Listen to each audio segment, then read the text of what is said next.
Good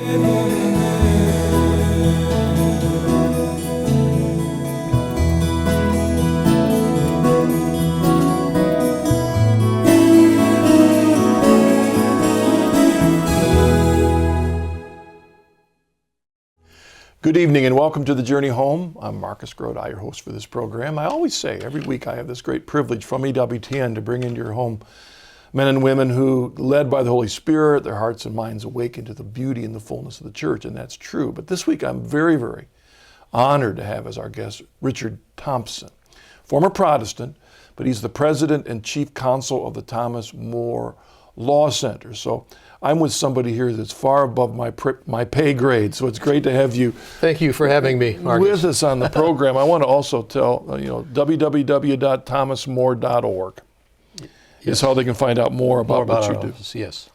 And maybe before we begin, often when,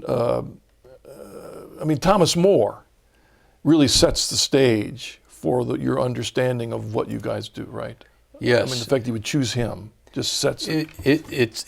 I chose him even before I became a Protestant, a Catholic, a Catholic assistant prosecutor. I was in the prosecutor's office for 24 years, and I was prosecuting Jack Kevorkian. I was getting my head bashed in by the media.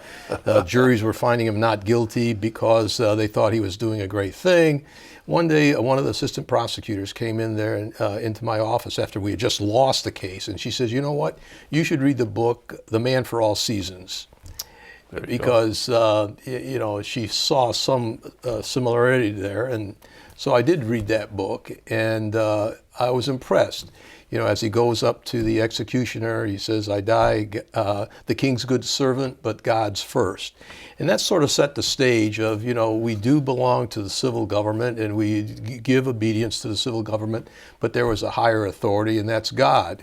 And that's why the Thomas More Law Center was formed. It was because we wanted to make sure that even though we paid allegiance to the civil government, that there was a higher authority, and that was God, and we had to make sure that this country, which was founded on Christian principles, Judeo-Christian principles, kept those Judeo-Christian principles, because I believe that religion basically decides what kind of culture we have. And if you destroy the religion of that culture, you will ultimately destroy the culture. So to me, it is a battle for the survival of America as we know it. Yeah. So you're in the front lines of this, and that's good. I remember asking my father, God rest his soul, that years ago, not long after I had become Catholic, and he wasn't a practicing Christian. Of course, part of it was he couldn't get out of his house because of emphysema, but I was always trying to open his heart. And I remember asking him one time, "All right, Dad, if you were to look at the 15th century," he loved history, "of all the characters in the 15th century, who would you pick?" The 16th century, 16th century, who would you pick? And I'm in my mind thinking he's going to pick Luther or Calvin or one of these others. And he said, "Thomas More." Why Thomas More? Because of a man of conscience, a man who and it was almost like he was saying, that's what we need today. Yes. We need people of conscience. And so even my father recognized this. So what a... Even in England, a Protestant country, Winston Churchill said, Thomas More was one of the greatest figures in English history. And so, you look at someone who, a man for all seasons, he had it. He was a second below the king, and he was a diplomat, a writer. He was the Renaissance man, but yet when it came down to whether he had to decide to sign this piece of paper that would save his life or stay obedient to God, he stayed obedient to God. Even a bit of a comedian to the end, right? Yes. That's right. Right. Well, let's set Thomas More aside for a second, and let's talk about you a little bit. What I generally do is ask the guests to go way back to the beginning and give us a little summary of where you've come spiritually. Okay.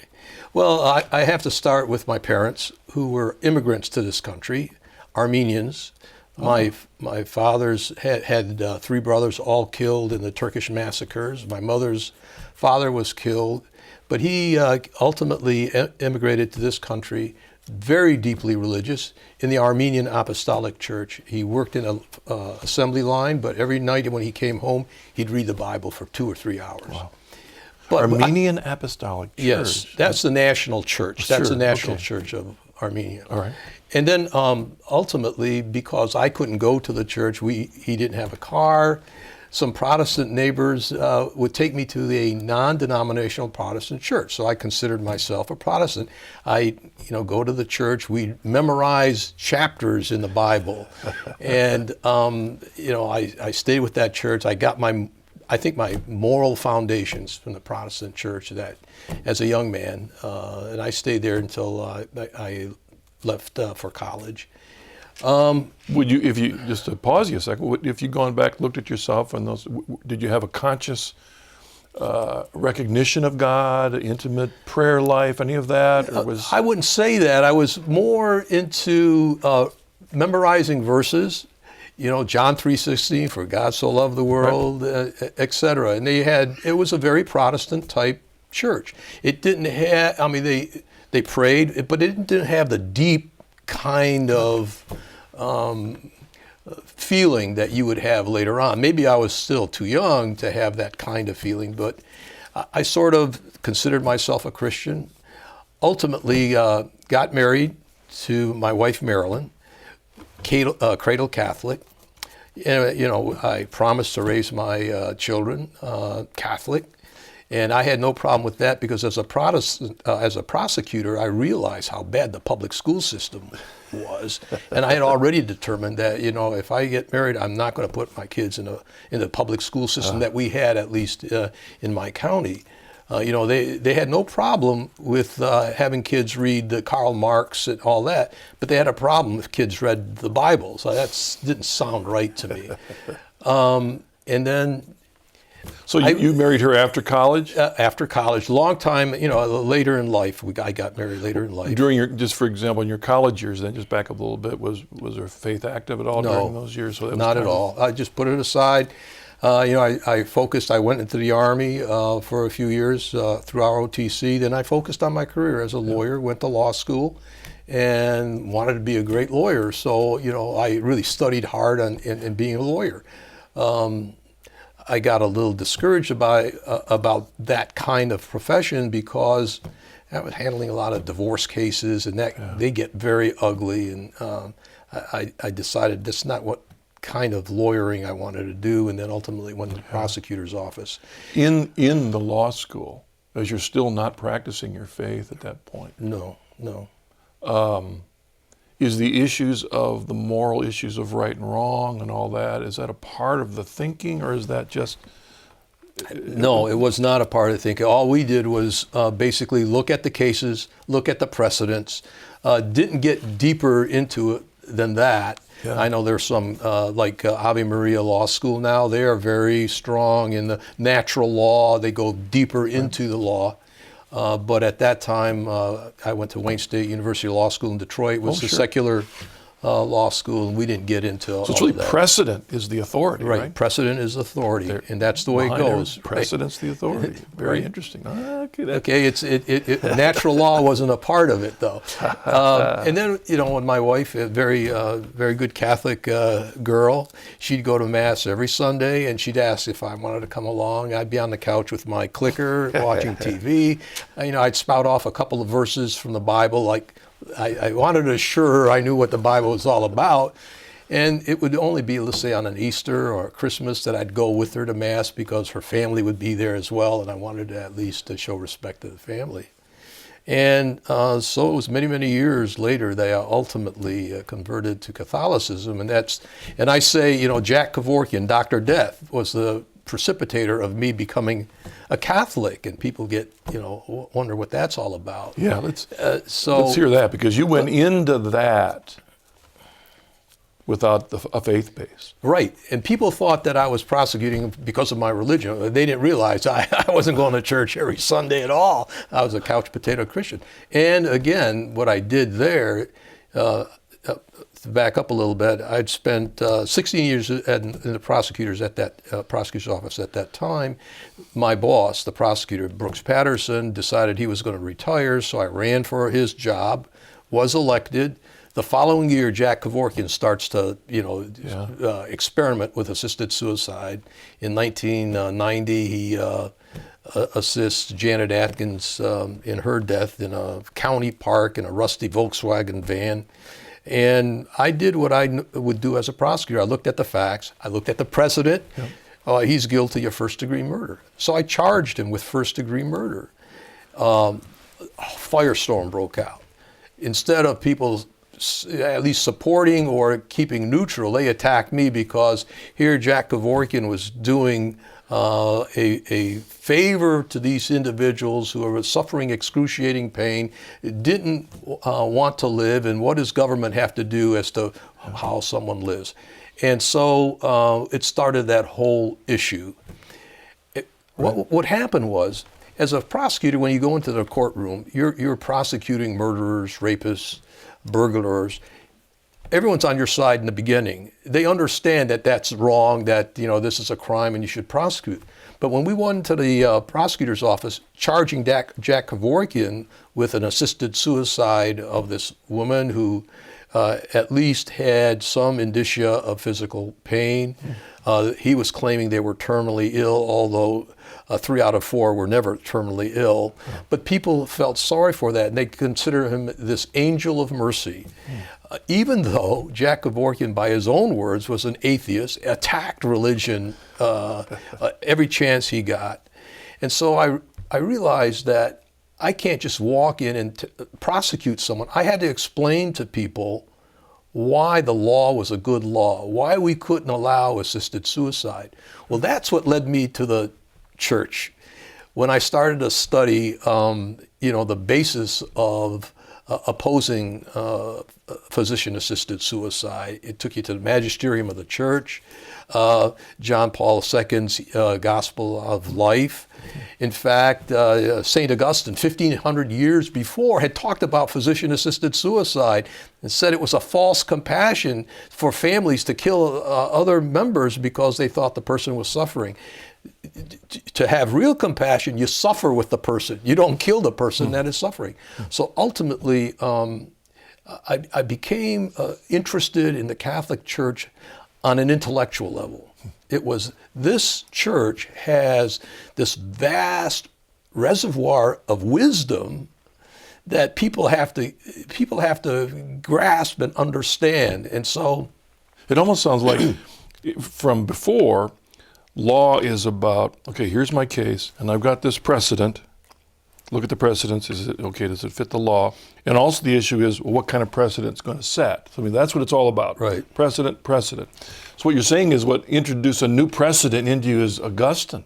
There's other precedents here. Yes. How do I compare these precedents and even the John Paul's own writings? So it's a whole new precedent you wouldn't have taken before. Right. And in this case, it seemed like the wisdom of the church, the precedent of the church seemed just and right instead of the moral relativism that was going on in our society at the time. So I slowly became more and more interested in the church. Now, I didn't want my wife to think that I was thinking about converting, so I was pretty quiet about that. I'll back up. During the time I was getting attacked for prosecuting Jack Kevorkian, wow, a Catholic woman said, "You know what? One of my constituents, you have to hear this priest, and he speaks every week at this small chapel at this woman's house in Grosse Pointe, Michigan. His name was Father John Harden. I don't know if you ever heard of course. So I went one day. His catechism was key to my whole journey. I went to this one time. I went to this small chapel in Grosse Pointe, Michigan. Sat in the back of the room, and at that time he was already old. And here's this man that's speaking. And now at that time, I don't know if you recall, he would speak after Mass, and he'd have a telephonic hookup with people all across the country, and then he'd give his homily. And this homily was about angels. Now, I remember reading about angels in the Bible, but that was it. I never really thought as deep as he was going into angels. And in my mind, I said, boy, this guy's really holy. And I put it in the back of my mind. When I got seriously interested in the church, I asked my wife, Marilyn, I said, Marilyn, he's going to be speaking at this place near Detroit. Would you see if he would be willing to talk to me?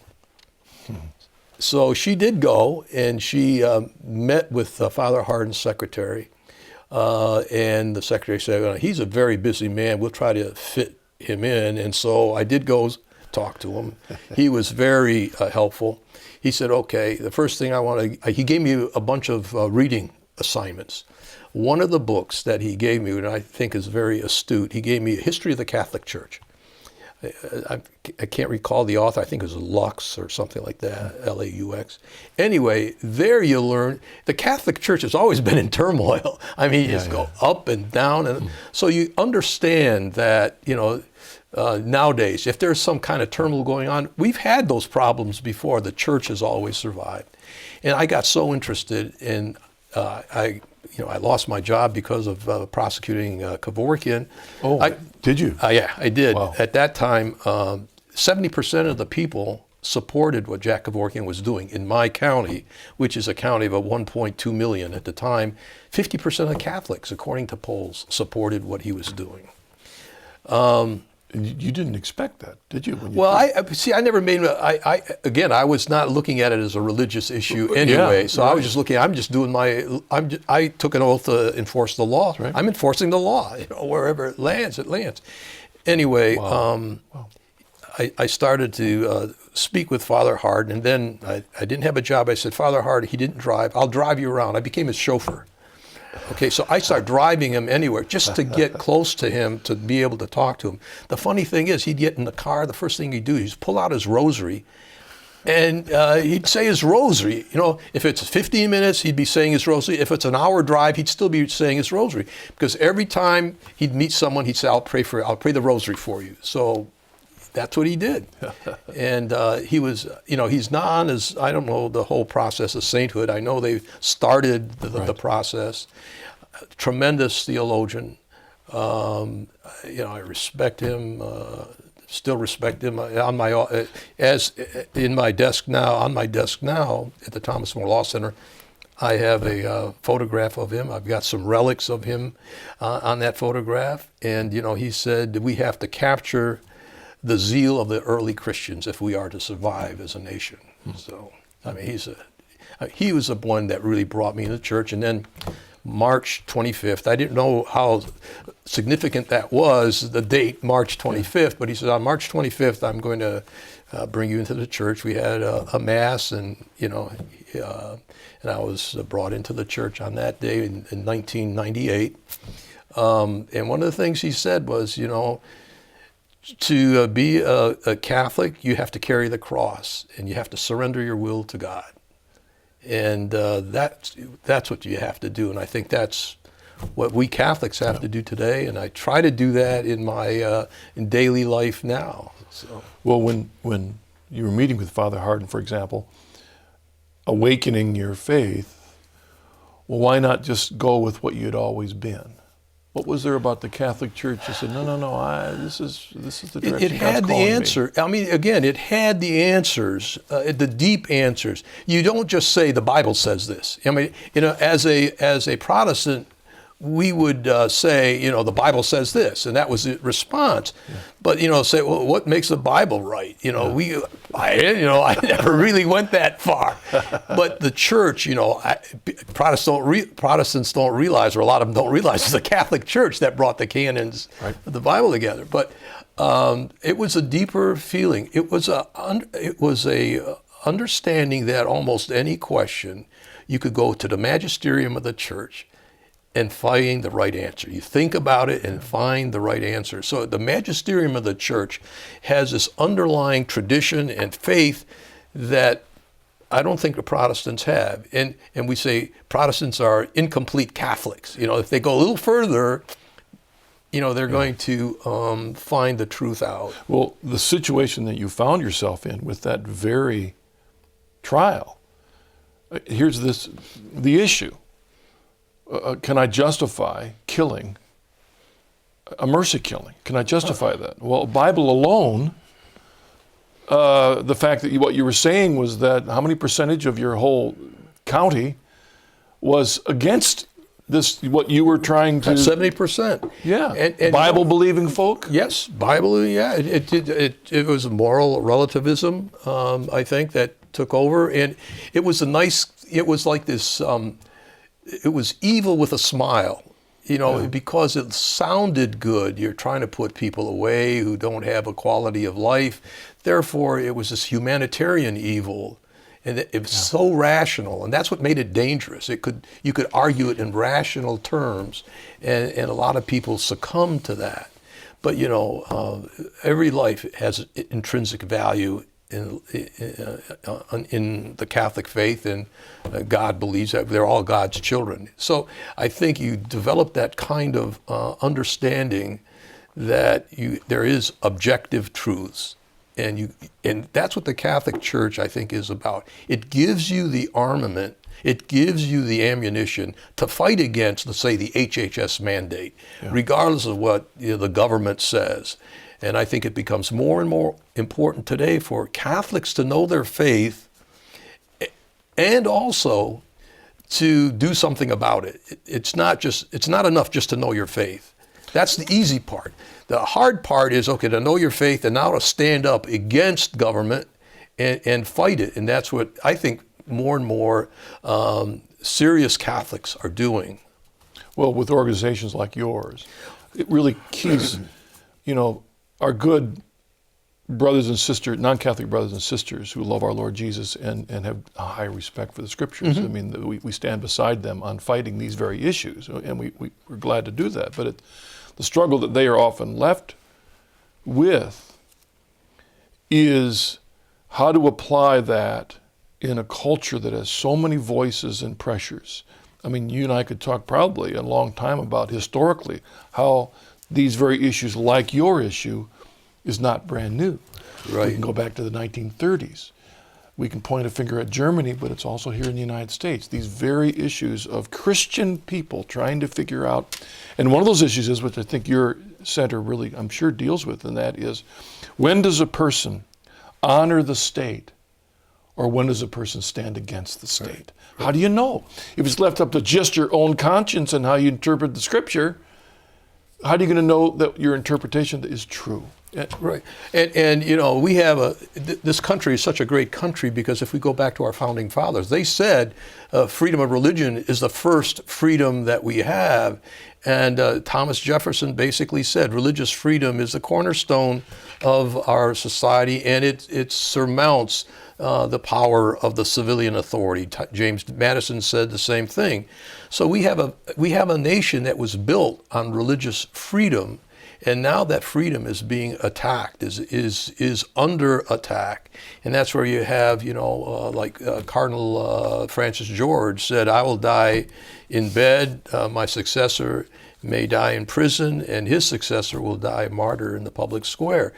So we know, Cardinal George is not someone that deals in hyperbole. I mean, these are very deep concerns he has about religious freedom, as well as Cardinal Raymond Burke, whom I know, who is now what I would call the Justice of the Supreme Court in the Vatican. He said just a couple of years ago that Christians are under attack. They're being persecuted. It is a war, and it's my concern is a lot of Christians don't know that. A lot of Christians aren't aware of the culture war that's going on, and one of the things that we have to do is say, hey, the Constitution is a nice, elegant piece of paper, but it's worthless unless you utilize it, unless you live it.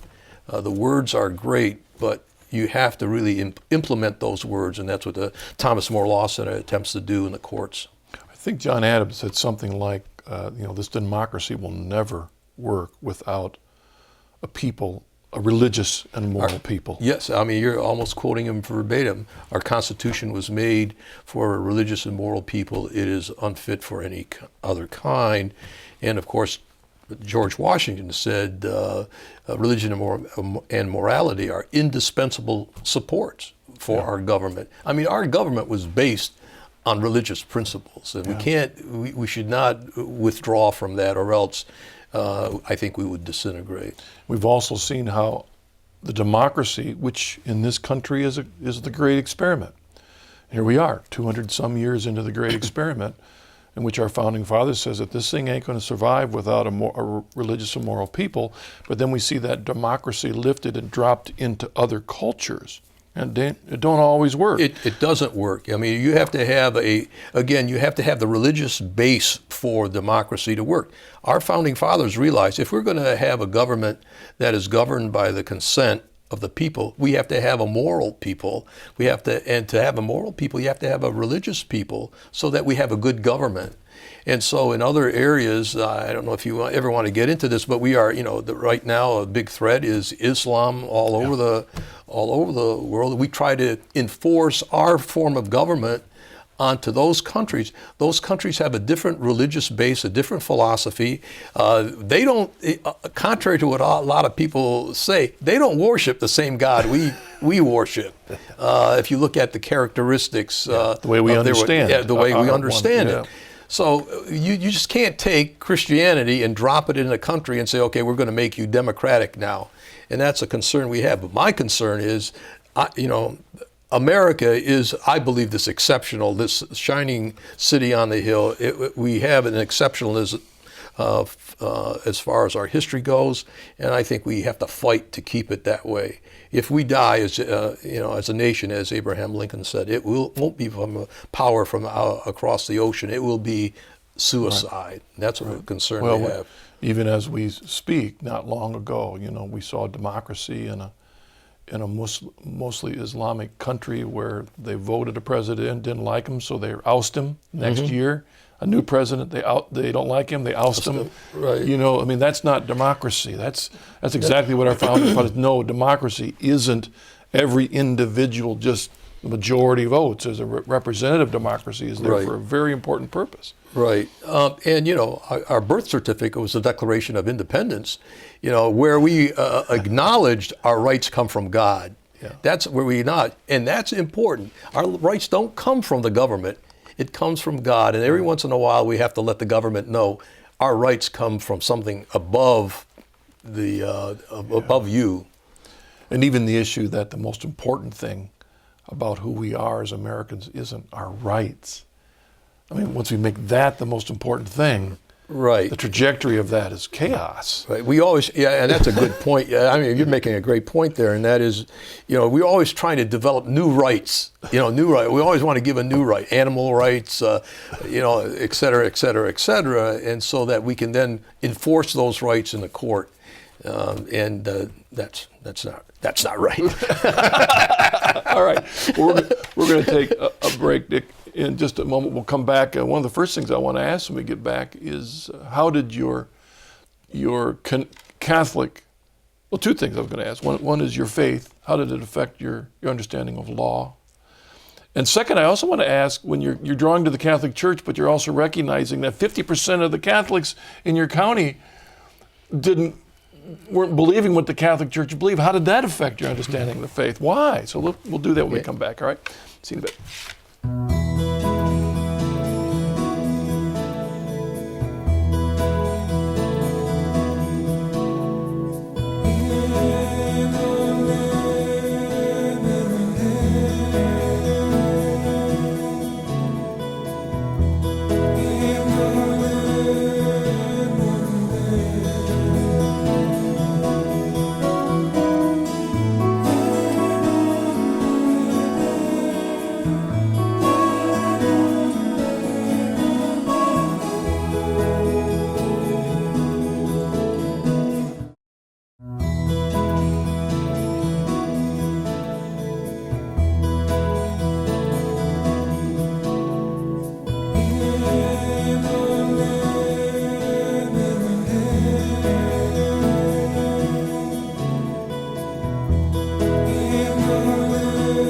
Welcome back. Our guest tonight is Richard Thompson, and a former Protestant, president of Chief Counsel of the Thomas More Law Center, and again, that's www.thomasmore.org. And I'm just so honored to be talking to you because of you and your staff put yourselves on the front lines. when we talk about vocations in the church, there's vocation to priesthood, there's vocation to diaconate, there's vocation to religious life. But everyone has a vocation, and it's seeking to follow that, where God calls us to serve. And that's one thing I'm thinking about. Here you become a Catholic. How did that affect your understanding of law as a lawyer? Well, as I said, when I became a lawyer, I didn't connect the religion at all with the law. I looked at the precedent, and basically I had a black book that had all the important cases that I needed when I went into court to argue the case. I had to get defeated. I had to get defeated as a prosecutor. And at a time, I used to, when I was going through this, I went back to the Bible. And I'll tell you, I read a lot of verses from Psalms because, there's some of those verses, they say, kill my enemy, and how come all these anguish going on? I couldn't understand why I was doing my job as I had taken an oath to do, and yet the people didn't understand that that's what I was doing. I was enforcing the law. So I think I had to suffer that defeat. Yeah. When I suffered that defeat, I didn't have a job. I had 3 children. I was 60 years old. Before I got beat, I could tell because of the polls, and I told my wife, don't buy any major appliances at the time because I knew I was going to win. But it gave me the time to think about bigger things. It gave me the time to figure out what my life was going to be about. And that time is when I reached out to Father Hardin. Mm-hmm. I started reading a lot of books on religion, and became involved with the Catholic faith. And now that faith is what keeps me going when we go into court. Normally the judges are against us right as soon as we walk in. This is a Christian public interest law firm, and so they're going to kind of slap us down.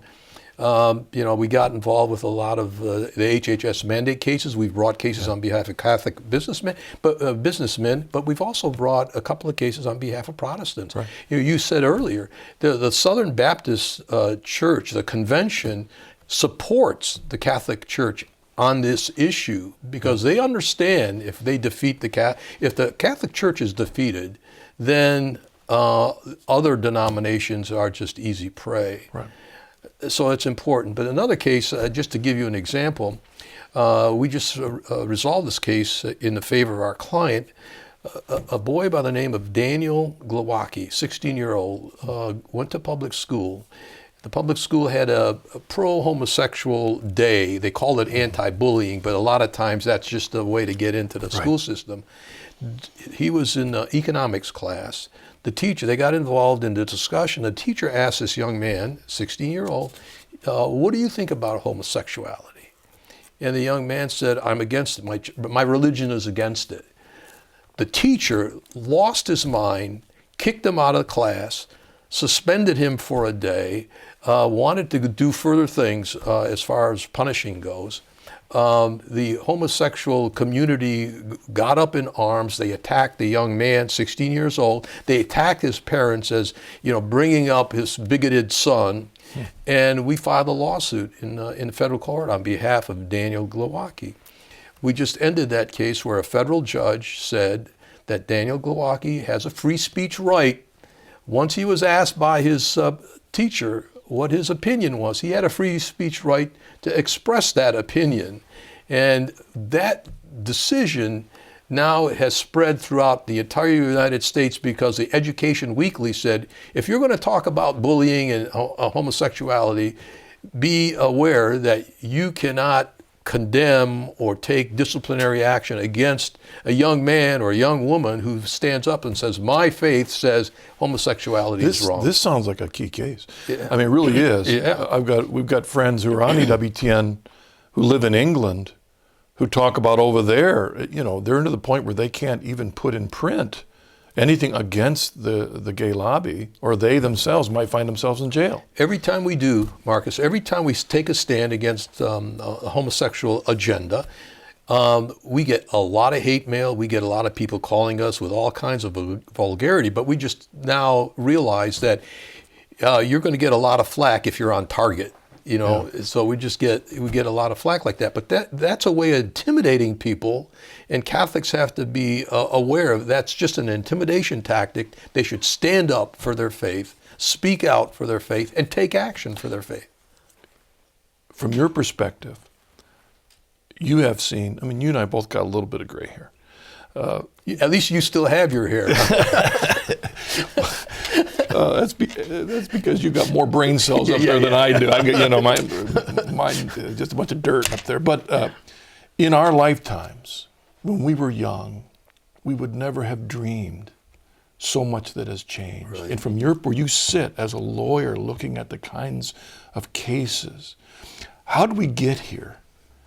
What's changing it from your perspective? Well, the Supreme Court had several decisions come out. They said pornography is a constitutional right. In 1960, they eliminated school prayer. In 1962, they eliminated Bible reading in the schools. In 1980, they eliminated 10 Commandments from hanging on school walls. In 1989, they said no more nativity scenes on the public grounds. 1992, they said no more prayers in graduation. The Supreme Court basically has determined the direction of our culture, and they have been inordinately influenced by the ACLU. That's one of the reasons why we got involved in the public interest law firm. Christians always thought, well, if you elect someone, and you're going to be able to control the direction of the country. Not true. The Supreme Court ultimately determines what is right and what is wrong. They basically take up the cases, determine the constitutionality. For instance, Obamacare. They said it was constitutional.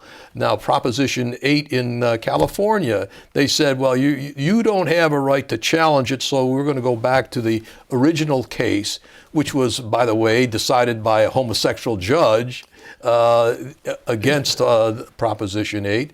The DOMA, the Defense Against the Marriage Act, again, another case where the Supreme Court said it's unconstitutional. So the Supreme Court is directing the direction is determining the direction of our country. That's what's happened, and that's why organizations like the Thomas More Law Center is deciding to fight it.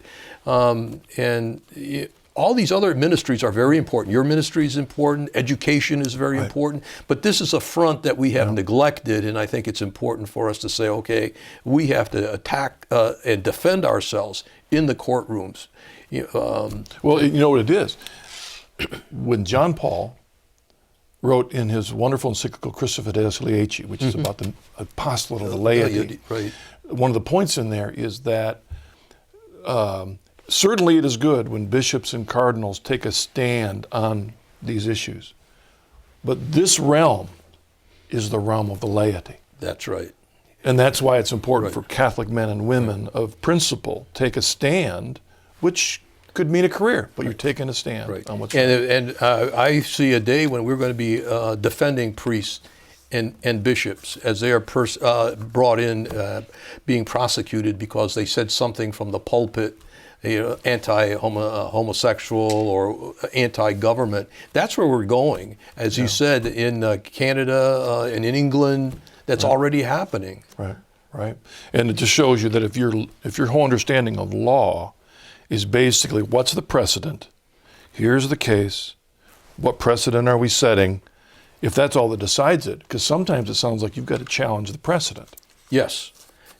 You have to go back and find the rationale. Why did our founding fathers say this? What was the rationale behind the First Amendment? Congress shall make no law respecting the establishment of religion or prohibiting the free exercise thereof. Why did they say that? Why they said that was because they wanted religion to be in the public square. They wanted religion to be informative of our people. What they didn't want is the federal government deciding which religion it was going to be. It was more of a battle between denominations, Christian denominations. That's what it was about. But we've taken this myth of separation of church and state and made it into a constitutional principle. Well, there is no phraseology in the Constitution that says separation of church and state. And it's a very good argument. There was a book put out by I think a professor, it was published by Harvard, said the separation of church and state was developed as an anti-Catholic, Yeah. anti-Catholic menu to sort of reduce the authority of the Catholic Church, because they didn't think Protestants were churches. They had different, they were not a hierarchical church like the Catholic Church is. And they wanted to reduce the power, because the church at that time had the parochial schools going on, and they didn't like that idea too well. So. Well, again, as history gets written generation after generation, and as people edit and put their history books in, they choose what goes in those books and what That's isn't sad in. too. Yeah, that's a sad part of it. And I was just recently at Philadelphia and had a great chance of the privilege of going into the institutional hall, the hall where the Constitution was signed, right. All of that, and visited that, and the government guide was giving us a tour and giving us a 15-minute summary on why the revolution happened, and of course it was all about the Stamp Act and the Stamp Act. And I remember when I had a chance to pull her aside, I said, I know in your preparation, as you prepared for the Stamp Act, did you ever hear of the Quebec Act? No. And Sam Adams, founding father of one of the founding fathers, said, I have a quote saying he feared the Quebec Act more than the Stamp Act. Why the Quebec Act? Because the Catholic Church was now free to live and survive and have it up in Canada. And so that was one of the main impetus behind everything you're talking about. Right. It was there behind them. The fear of the Catholic Church was there at the very beginning. Most of our founding fathers had never met a Catholic. I mean, because there weren't any Catholics in New England. One Catholic signed a declaration. Was it John Carroll, right? Yeah, right. Yeah. And the point is, the battle you're having, the battle that we're having, they're not going to change our opinions. But what we're concerned about is what's going to happen to our children and our grandchildren who are being indoctrinated into a whole new, brave new world. That's what the battle is about, right. The future of America. I got an email, Scott from Waterbury. From what I have read of the history of Catholics in America, it seems that through the years they haven't been quite accepted for their beliefs and often were treated with suspicion. Do you think this is true today? And if so, should Catholics just accept that we are called to be in this world but not of it? I think, first of all, his premise is accurate, that there has been a whole history of anti-Catholicism. Anti-Catholicism still exists. It is the prejudice of the intellectual class to be anti-Catholic. But I think that we are supposed to be, the light of the world, the salt of the earth. We can't give up. We should try to get as many people to heaven as we can. That should be our mission. That's a commission that we got from Christ. And so don't give up. I understand what he's saying. We should be, how did he say it, of this world? Right. Whatever. Not of the world, but in it. In it, and but witness. we should be, spreading the gospel of Christ. That's what the commission he gave to the disciples, and that's what we should be doing. And I think particularly in a work like yours recognizes that this, with the battles we are being called to fight, that we need to stand side by side with brothers and sisters that may not share everything right in the same. But there are non-Catholic Christians as well as Jewish and other men and women of religion that yet equally recognize the fight against evil. Our culture is a Judeo-Christian culture, and you're absolutely right. About 50% of our cases, we're representing Protestants because they are engaged in challenging the culture as it exists today, as well as we are. There's one case where we're representing Frankenmuth, Michigan. They have a 55-foot steel cross at the at the entrance to their city, and it was erected in 1976 to commemorate the 200th anniversary of the American Revolution. And when that cross was erected, Frankenmuth is a very Lutheran town. When that cross a lot of chickens too. A lot of good chickens. Yeah, good chicken dinners. Right. And when that cross was erected, they had a Lutheran minister that gave a blessing. And they had a Catholic priest that gave a blessing. And now the Americans United for Separation of Church and State says that cross has to come down because it's on government land. the city fathers said, we put that cross up in grateful recognition of what our founding fathers did and what the Bavarian immigrants did in Frankenmuth. We're going to fight for it. And that's the message we sent to Americans United for Separation of Church and State, is the community is not going to take it down, so take your best shot.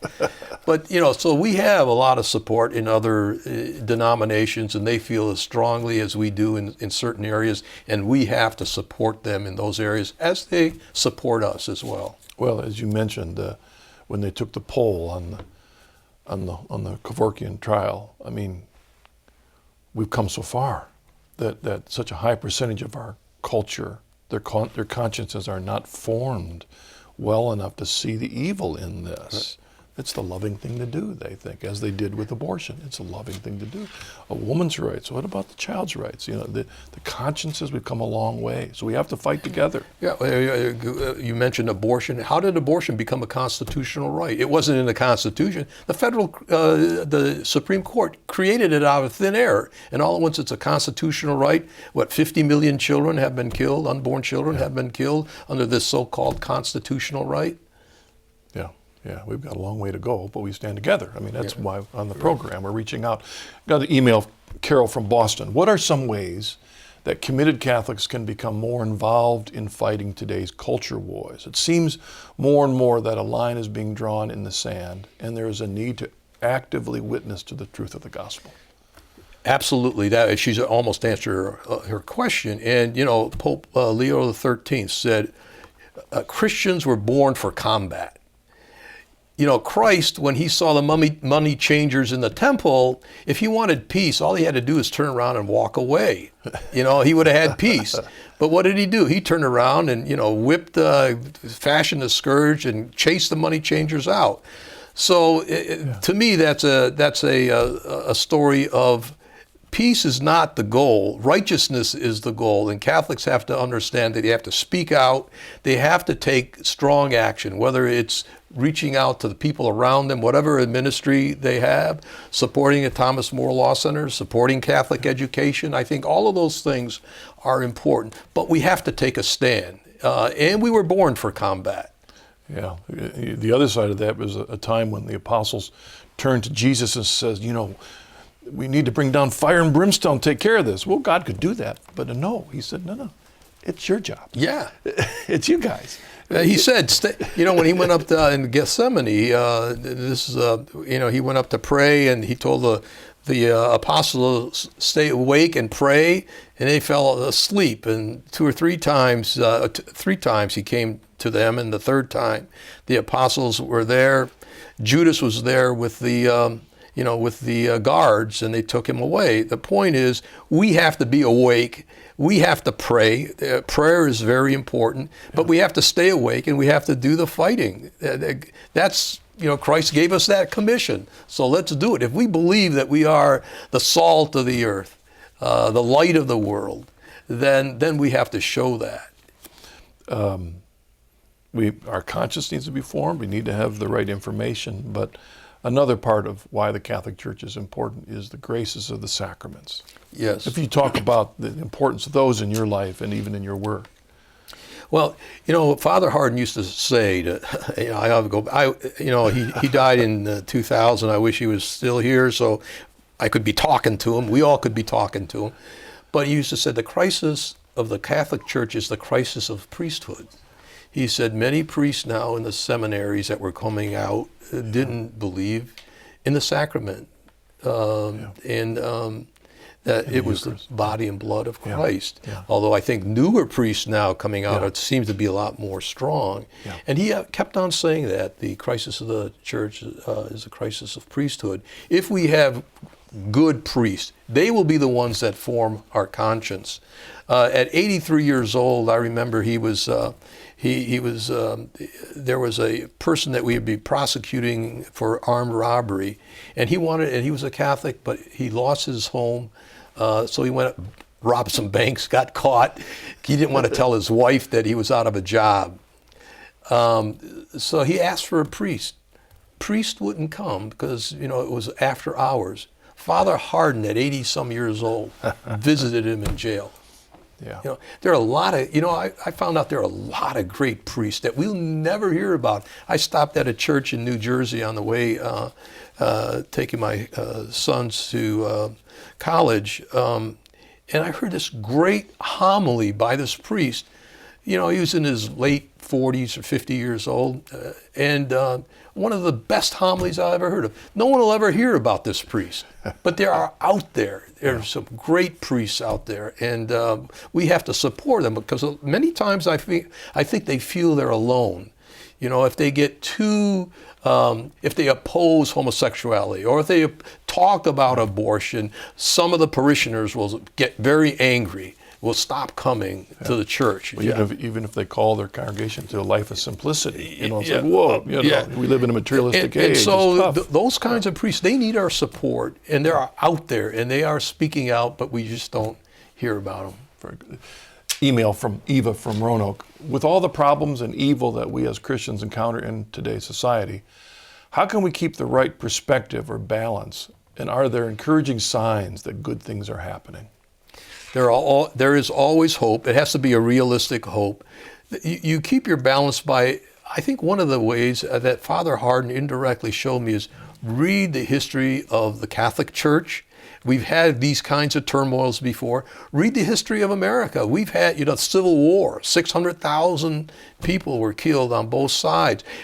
We've had troubles in the authorities were against the Catholic Church in the 1840s. They were burning down churches. They were burning down convents. We've had these problems. We've always survived. And the Catholic Church has become a very strong voice for righteousness. And that's why it is now the target of so many secularists, because they are afraid of the Catholic Church. I might end the story of my fight with assisted suicide, and that was this. 70%, as I said, 70% of the people supported physician-assisted suicide. Jack Kevorkian was able to put it on the ballot. When it got on the ballot, the Catholic Church mobilized in Michigan, and they started a campaign against it for week after week. The homily was on assisted suicide. People were allowed, they had yard signs in the back of the church. People took those yard signs.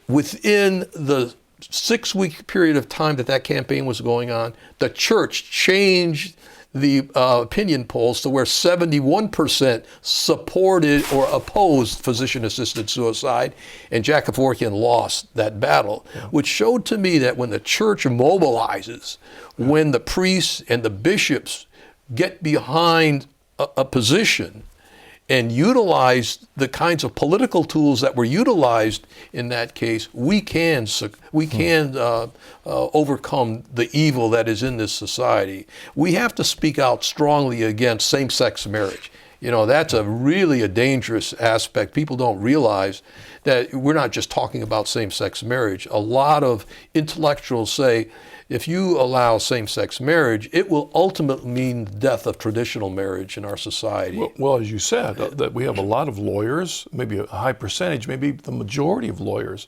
look at these issues from precedents. Here's the issue, and we set new precedents. Right. Some of these things become precedents. Right. And we've just opened a can of worms for the future for our and that's children. And that's the concern with this latest round of Supreme Court decisions on traditional marriage versus same-sex marriage. And sadly, we have, five of our justices are Catholic. The justice that made the decision, Justice Kennedy, is a Catholic. Yeah. So I don't, Yeah, it's tough. It is a battle, but we were always going to have battles. The church is the church militant. That's what we're supposed to be doing, confronting evil every day. Let's say we got a good Catholic or Christian young man or woman sitting watching this wondering, I wonder if I should go into law. If you're going to go into law and you go into law for the right reason, that is defending the church, I would suggest it. If you're going to go into law just to make money, I don't think it's a worthwhile profession. There are some lawyers that make a lot of money, but it's that feeling that you have a commitment to a cause that the lawyers that we have in our office, they're committed to the cause. They don't bill time. They basically want to win the case, and they'll put in whatever time they need to win the case. And we are, confronting evil. I mean, the principalities of darkness and evil, and we realize that. And that's if they want to utilize, their intellectual powers that God gave them in a good way. I've got 3 ways. I got 3 ways. Become a priest, become a lawyer that's involved in public interest, and the third one you might be surprised is become an officer in the United States Army. There's so many, our Army right now is, regardless of what, our military is protecting our nation as we're going through this internal turmoil, and now they're attacking the military. They're trying to take away Christianity from the military. Yeah. So. Yeah. Once again, the issues of precedence being set and how we ever going to turn back the clock on some of these things. Thank you very much. Nice being with you. Thank you for joining, but particularly blessings on your work. And, thank you. Again, for the audience, www.thomasmore.org if you want to find out more about it. Thank you. Thank you. Thank you for joining us this episode of The Journey Home. God bless you. See you next week.